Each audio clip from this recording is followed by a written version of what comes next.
Ce dimanche, la comédie Bridget Jones' Baby est diffusée sur TF1. L'occasion d'évoquer 5 anecdotes autour du film. En 2016 débarquait dans les salles le 3e opus des aventures de Bridget Jones, diffusé ce dimanche 17 mars sur TF1. 15 ans après le premier film, suivi en 2004 du volet L'âge de raison, Renée Zellweger marquait son retour dans la peau de son personnage culte.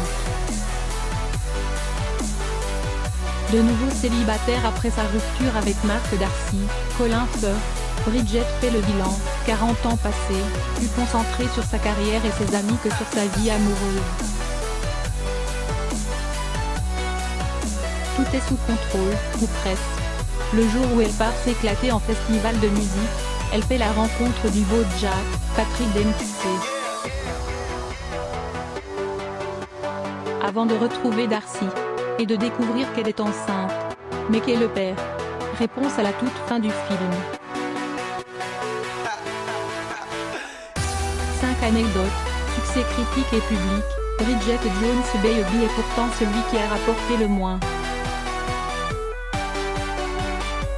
Selon le site Box Office Mojo, le 3e volet a récolté 211 millions de dollars, pour 35 millions de budget. Bridget Jones, L'âge de raison 2004, a rapporté 262 millions de dollars, pour 70 millions de budget, et le journal de Bridget Jones 2001, avait engrangé 281 millions de dollars.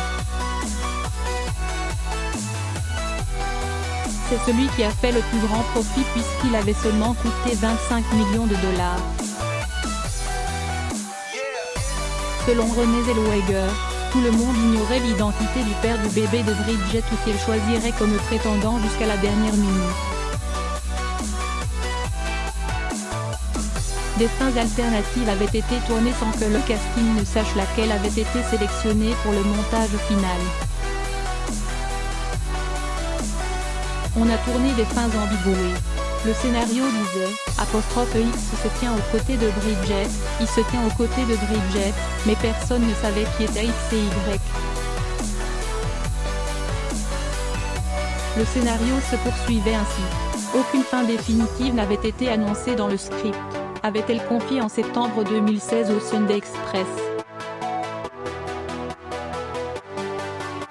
Dans Vanity Fair, l'actrice américaine avait évoqué sa joie de retrouver son personnage auquel elle est très attachée. Ce que j'aime le plus chez Bridget, c'est sa vulnérabilité et son ouverture d'esprit. J'aime le fait qu'elle rende normal le fait d'être imparfaite, cela me donne envie de l'encourager à chaque fois. Comme nous tous, elle a évolué. Elle est plus encline à écouter sa propre intuition et elle a un peu mûri, avait déclaré Renée Zellweger. L'arrivée de Patrick Dempsey, qui remplace donc l'ex-prétendant Hugh Grant au sein du casting, coïncidait avec le premier rôle de l'acteur au cinéma après son départ explosif de Grey's Anatomy. L'ex-docteur Mamour avait quitté la série qu'il a fait connaître au grand public en 2015 après de multiples désaccords avec la créatrice du show Shonda Rhimes. Je pense que le moment était venu. Cette période était venue et il était temps de passer à autre chose.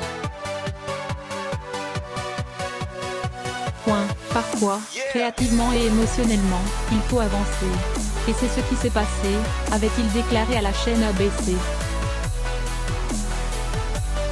Lors d'une conférence de presse parisienne à laquelle avait assisté Paris Match, Colin Firth avait assuré de son côté que son caractère était bien éloigné de celui de son personnage.